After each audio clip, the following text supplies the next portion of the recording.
नमस्कार मित्रांनो, जय महाराष्ट्र, जय शिवराय. समाजात भांडणं झाली, वाद झाले, गुन्हे झाले. दोन्ही पार्टी एकमेकांना हीच धमकी देते की तुला कोर्टात बघून घेईल.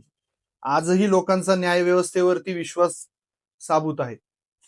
पण न्यायव्यवस्थेसमोर, न्यायालयासमोर त्यांचे मुद्दे मांडायचे, याचं काम जे आहे महत्वाचं, ते काम एक वकील करतो. तर आपल्या स्टुडिओला आज असंच एक व्यक्तिमत्व आलेलं आहे. स्मिता विजय ताकवणे ताई. ताई नमस्कार. ताई, आमच्या प्रेक्षकांना तुमचा अल्प परिचय द्या. नमस्कार. मी advocate Smita Vijay Takawane. Pune university, Symbiosis international university आणि पुणे युनिव्हर्सिटीतनं मी BSL LLB ची डिग्री घेतलेली आहे. गेली 15 वर्ष मी या क्षेत्रात कार्यरत आहे ॲज अ काउन्सिलर म्हणून, लीगल एड ऑफिसर म्हणून आणि फॅमिली मॅटर्स, कॉर्पोरेट मॅटर्स आणि सध्या जो बाललैंगिक अत्याचार आहे त्याच्यात सुद्धा मी सध्या वर्कआउट करायचा प्रयत्न करते आहे. ताई, तसं बघितलं तर हे क्षेत्र म्हणजे एक पुरुष प्रधान क्षेत्र आहे. तिथं महिला थोड्या कमीच आणि आजकालच्या मुली तर इथं कमीच वळत आहेत. तर तुम्ही या क्षेत्रात कसे, असं काय घडलं की तुम्हाला या क्षेत्रात यावंसं वाटलं? या क्षेत्रात अनावधानानेच आले मी ऍक्च्युली. समाज आणि कला क्षेत्रात म्हणजे समाजकार्य आणि कला क्षेत्रात दोन्हीची आवड लहानपणापासून जसं मी 12वी पास केल्यानंतर यायला लागली. सिम्बायोसिस इंटरनॅशनल युनिव्हर्सिटी मधनं मी BSL LLB ची डिग्री घेतली. नंतर समाजकार्याची आवड व्हायला लागली. माझ्या घरात बेस आहे वकिलांचा. माझे आजोबा पब्लिक प्रॉसिक्युटर आणि DGP होते. त्याच्यानंतर माझे भाऊ, ते सुद्धा आता क्रिमिनल क्षेत्रात आहेत. माझे मिस्टर आहेत आणि त्याच्यानंतर मी आहे. त्याच्यामुळे मी ते वारसा हक्क आहे, वारसातनच मी इथे तशी आलेली आहे. समाजकार्याची आवड असल्यामुळे मी समाजकार्यात सुद्धा अर्धी सामील आहे सध्या. समाजकार्य करते, हेही करते. लीगल एड ही वकिलांच्या ह्याच्यात एक अशी हे आहे की फ्रीमध्ये तिथे सल्ला दिला जातो आणि ज्यांना पैशाची अडचण आहे किंवा काय आहे तर तिथे वकील निवडून दिला जातो त्यांच्यासाठी आणि केस त्यांच्या बाजूनी लढली जाते.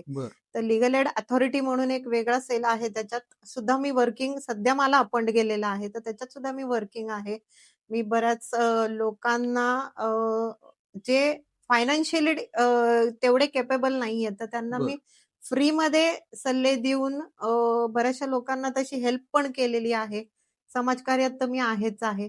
अनावधानाने आले आहे, पण दोन्ही कार्यामध्ये आवड असल्यामुळे मी आलेली आहे.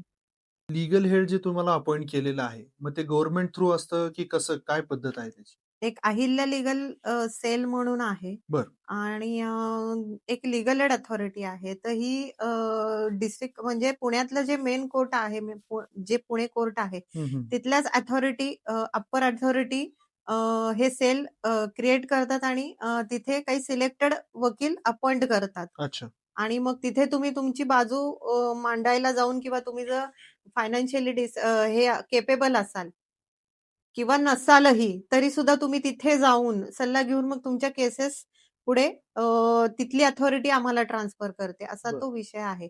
की जास्त करून ज्या महिलांना म्हणजे इन्कमचा काही सोर्सच नाही आहे आणि त्यांच्याकडे फॅमिली मॅटर जे आहेत, म्हणजे डिवोर्स असो किंवा त्यांचा मानसिक छळ असो, त्याच्यासाठी त्या तिथे बऱ्याचशा त्या सेलमध्ये जातात आणि त्या जी आता लीगल एड म्हणतोय आपण, ती सर्व्हिस ते हायर करतात तिथून, की त्यांना पैसे नाही आहेत त्यांच्याकडे आणि बरेचसे वकील हे समाज कार्य म्हणून आणि फ्रीमध्ये ते तिथे त्यांच्यासाठी उभे राहतात. ओके.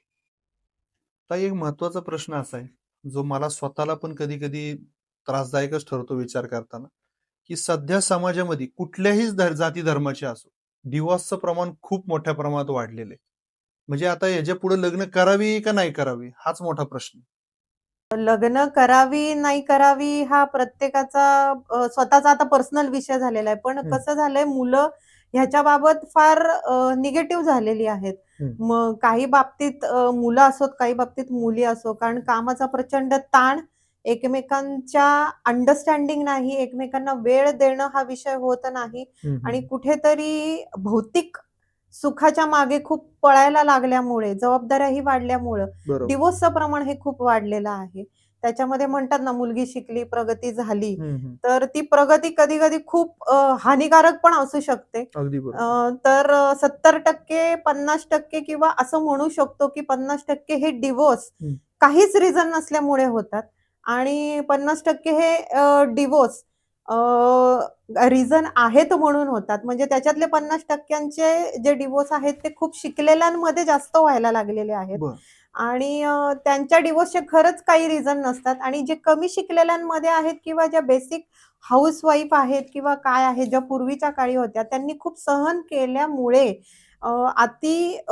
त्यांच्यावर मानसिक, शारीरिक अत्याचार झाल्यामुळे तर 2 प्रकार खूप वेगळे आहेत. डिव्होर्समध्ये पण प्रकार आहेत. अच्छा.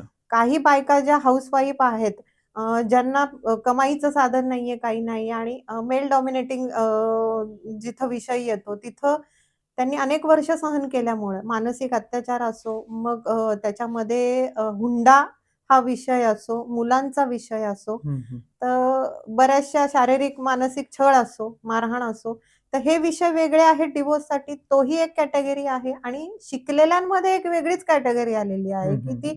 डिव्होर्सचं प्रमाण असं आहे, की त्यांच्यात बेसिक अंडरस्टँडिंगच राहिलेलं नाहीये. तुम्ही एकमेकांना वेळ द्या. हं, वेळ हं. दिल्यानंतर तुम्ही ते समजून घ्या. म्हणजे असं कधी-कधी तर माझ्याकडे एक केस अशी आलेली आहेत, की रिझन काहीच नाहीये. दोघं एकत्र आता सध्या वर्क फ्रॉम होम हा बरोबर. विषय फार उदयास आलेला आहे. हं. वर्क फ्रॉम होम म्हटलं, की अनेक वर्ष बाहेर कामं करणारी एकदम घरात येतात आणि त्याच्यानंतर ते एकमेकांचे म्युच्युअल अंडरस्टँडिंग नसल्यामुळे त्यांच्यात वादाचे विषय खूपच विचित्र वाढतात. ते वादाचे विषय कधी-कधी घरगुती स्वरूपात सुद्धा सॉल्व्ह होणारे असतात. पण कधी-कधी मुलगी स्पेसिफिकली म्हणजे मी बऱ्याचदा बघितलंय, की मुलं जी आहेत, जे पुरुष आहेत, ते कधी-कधी खालीपणा घ्यायच्या तयारीत पण असतात. पण कधी-कधी मुली नसतात त्या लेव्हलला, की विचार करणाऱ्या, की नाही मला राहायचंच नाहीये या विचारात असतात. हं, हं. विषय काहीच झालेला नसतो. ना मारहाण असते, ना मानसिक अत्याचार असतो. त्यांचे बेसिक अंडरस्टँडिंगच नसतं. हे शिकलेल्यांमध्ये मला खूप जाणवलेलं आहे. हं, हं, आणि हं. मग कुठेतरी अ, अ, वादविवाद वाढणं आणि मग एकमेकांमध्ये मर्ज न होणं हा विषय पण आहे. जो पूर्वीच्या काळी समजूतदारपणा होता त्याच्यामुळे बरेचसे संसार टिकलेले आहेत. आत्ताचे संसार हे समजूतदारपणा नसल्यामुळे वादाच्या म्हणजे भौतिक सुख जे असतं ना त्याच्यामागे खूप पळण्याच्या नादात दोन्ही बाजू सांभाळता न आल्यामुळे हे विषय फार वाढलेले आहेत. म्हणजे कधी-कधी तर फ्रेंडली डिव्होर्स सुद्धा होतात.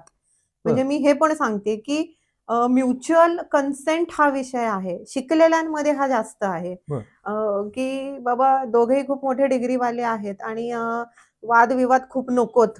म्हणून म्युच्युअल कन्सेंटमध्ये हॅपी गो लकी असे पण आहेत, की हसत-खेळत येतात आणि आम्हाला डिव्होर्स पाहिजेत आणि आम्हाला सुटका पाहिजे. कारण ते दोघंही फायनान्शियली वेल सेटल असतात. दोघंही हं. शिकलेले असतात आणि प्लस कमवत असतात.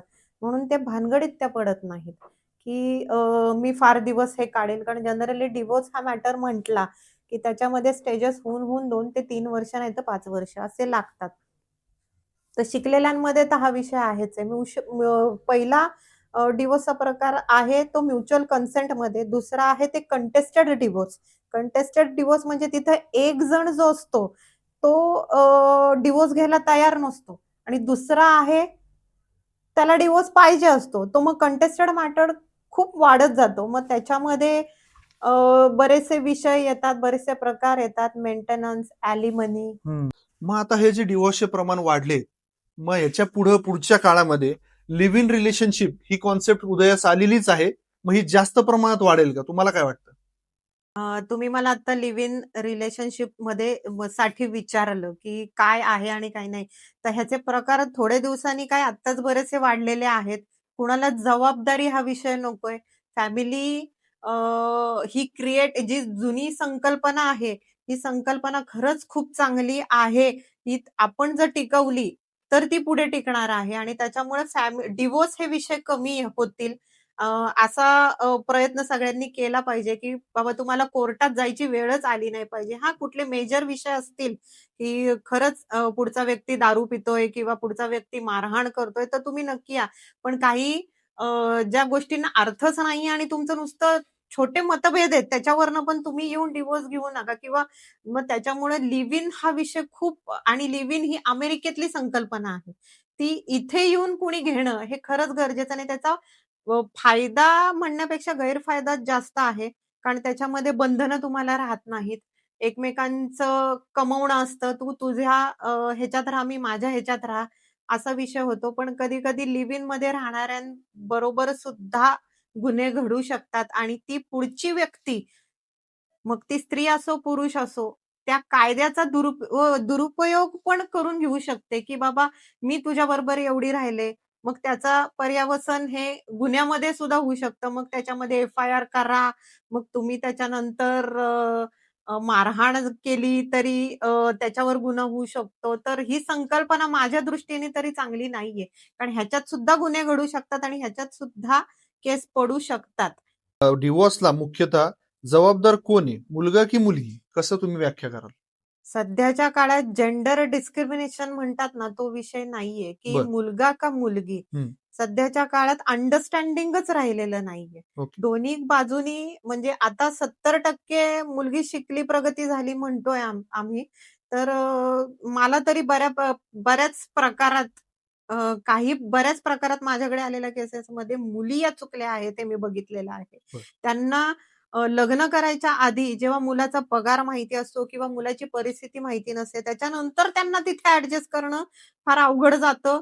का तर त्यांनी त्यांच्या वडिलांकडे खूप चांगले दिवस काढलेले असतात. ह्याच्यामध्ये त्यांचे मतभेद होतात आणि मग कुठेतरी अ, त्यांच्या माहेरचा इंटरफिअरन्स खूप होतो आणि तो मुलगा खरंच खूप त्या पद्धतीने प्रयत्न करत असतो आणि त्याला थोडासा वेळ दिला आणि पुढे जायला जर वेळ दिला, तर वेळ हा कुणीच कुणाला दिला नसल्यामुळे डिव्होर्सचे विषय होतात, की मी म्हणते ना, की समजूतदारपणा हा दोन्हीकडनं असणं खूप गरजेचं आहे, की कधी-कधी मुलींच्यात हा विषय दिसतो, की मला वडिलांनी खूप चांगलं सांभाळलंय, तर ह्याच्याकडे काहीच नाहीये.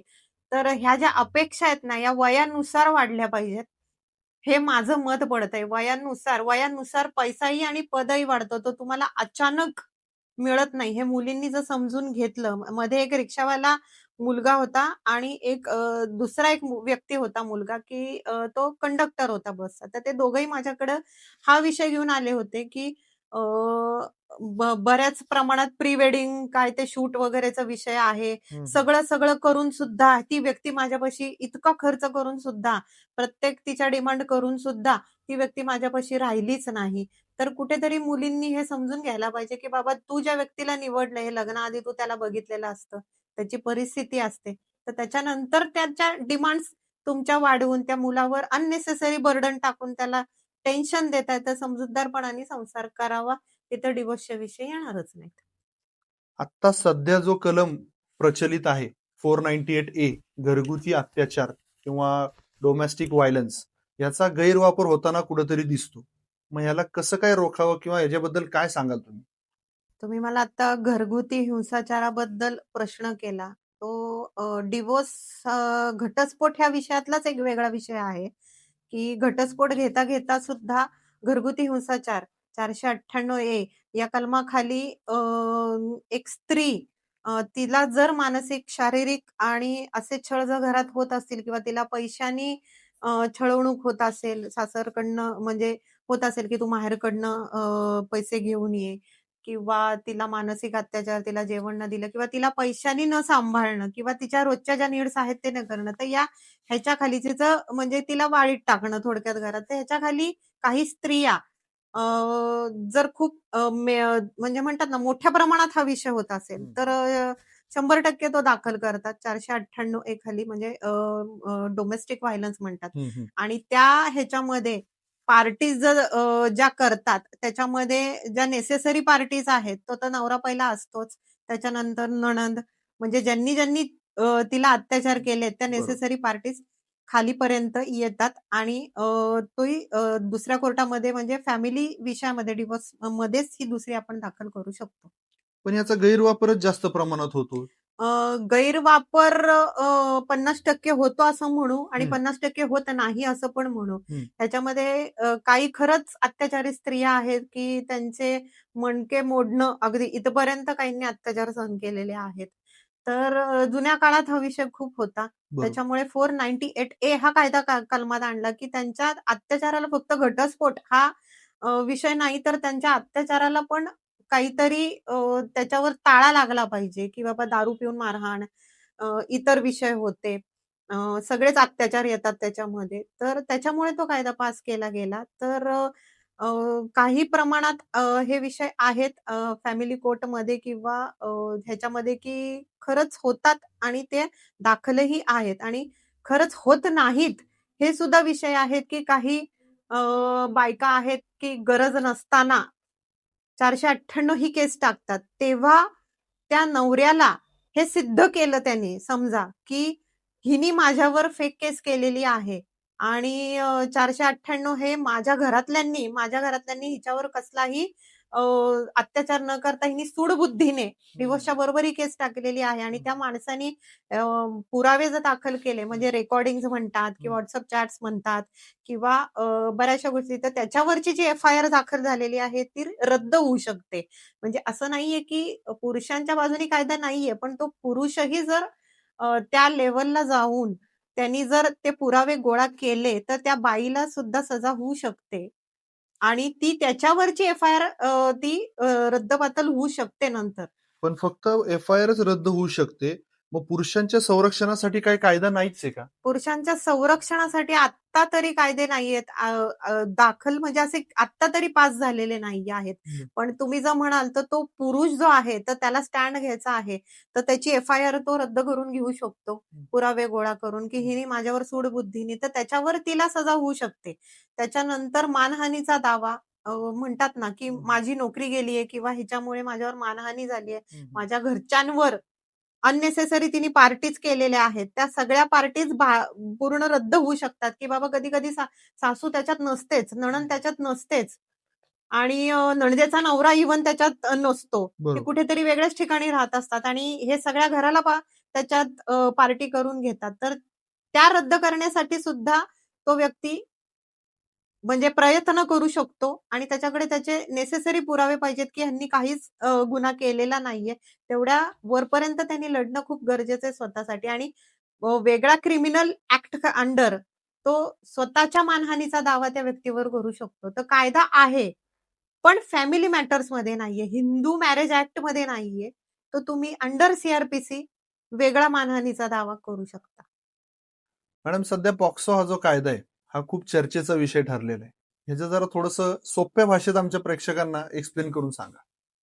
लैंगिक गुन्ह्यांपासनं बालकांचे संरक्षण कायदा 2012 साली आलेला आहे हा. पूर्वी लहान मुलांवर अत्याचार होत होते, ते बाहेर पडत नव्हते. आता हे प्रकार प्रौढांकडनं खूप जास्त व्हायला लागल्यामुळे लहान मुलांचं प्रोटेक्शन होण्यासाठी हा कायदा पास केलेला आहे. 18 वर्षाखालील जे मुलं आणि मुली हा जेंडर ह्याच्यात डिस्क्रिमिनेशन नाहीये.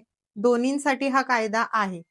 पॉक्सो हा विषय जो आहे, हा थोडासा समाजात फार बोल्ड हा विषय आहे, की ह्याच्याबद्दल बोलणं फार जण टाळतात.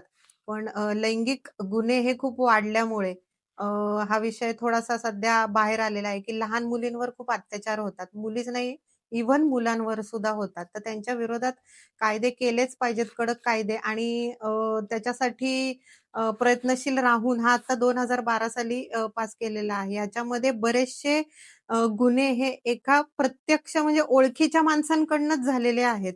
हे फार लक्षात येतं प्रत्येक गुन्ह्यामध्ये, की लहान मुलांना जे आजूबाजूची लोकं आहेत, त्यांच्याकडूनच हे गुन्हे घडलेले आहेत. त्याच्यात प्रौढ जे आहेत, म्हणजे गुन्हा करणारा हा 18 वर्षाच्या वरचा व्यक्ती बरेचसे त्यांच्याकडनं हे गुन्हेगारी झालेली आहे, जे 18 वर्षाखालील मुलांवर झालेले आहेत.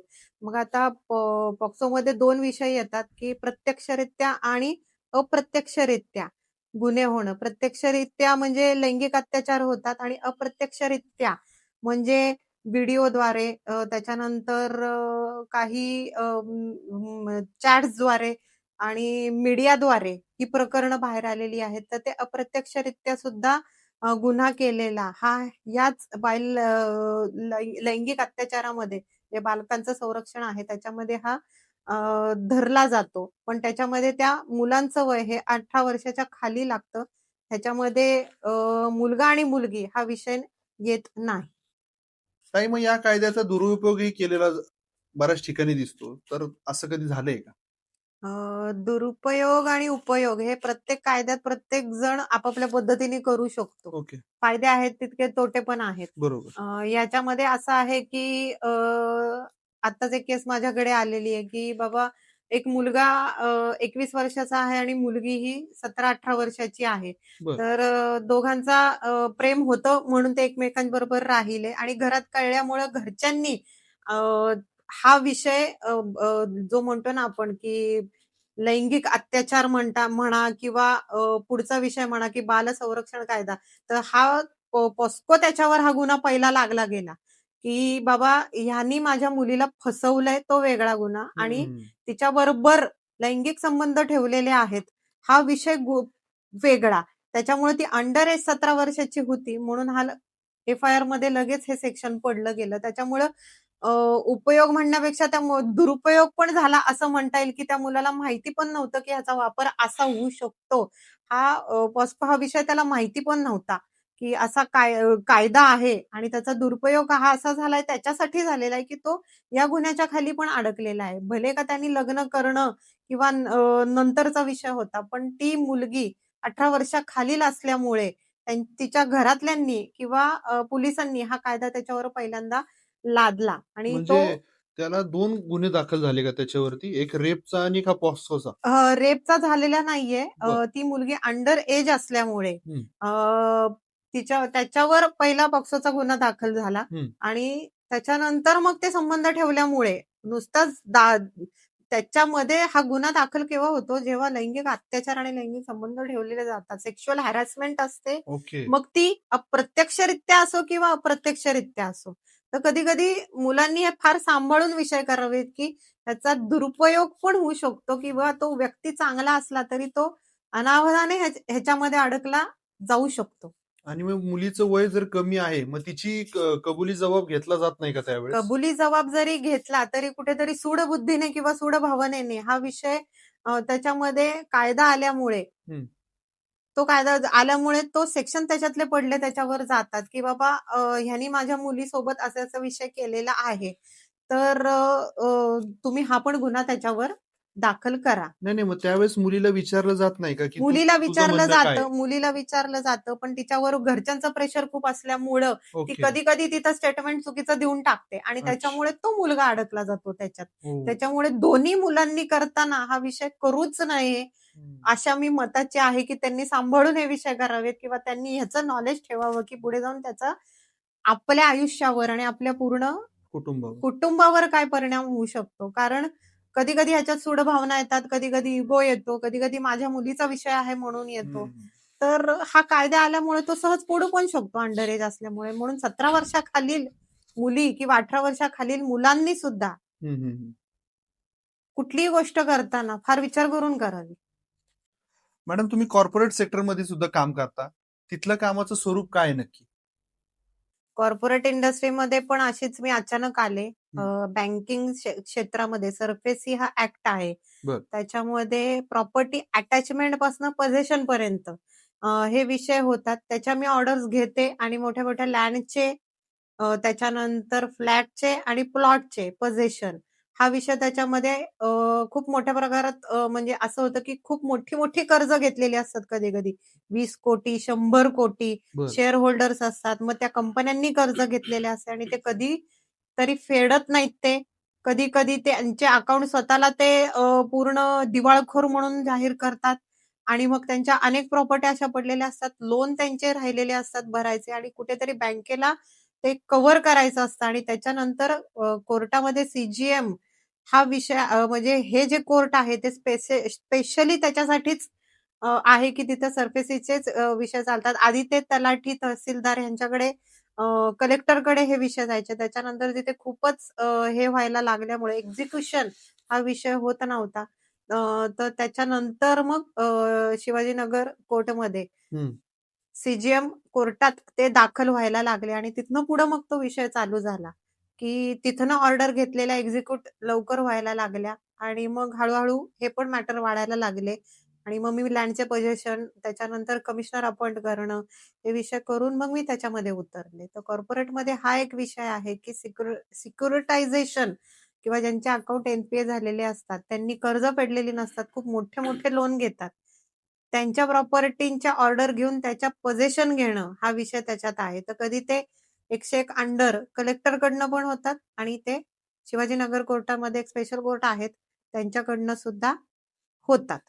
मॅडम, तुमच्या या वकिली प्रवासामध्ये म्हणजे खूपच चढ उतार आहेत, कधी अवेळी तुम्हाला कुठेही जावं लागतं, तर अशा वेळेस तुमच्या फॅमिलीचा सपोर्ट तुम्हाला कसा मिळतो? घरचा सपोर्ट म्हटलं तर अर्धा आहे, अर्धा नाहीये म्हणता येईल किंवा प्रत्येक जण आपापल्या शेड्यूलमध्ये बिझी आहे. पण माझ्या मिस्टरांचा सपोर्ट ह्याच्यामध्ये खूप मला आहे. माझे आई-वडील असोत, माझे सासू-सासरे असोत, की मला या क्षेत्रामध्ये माझ्या घरात अर्धी फॅमिली वकील आहे.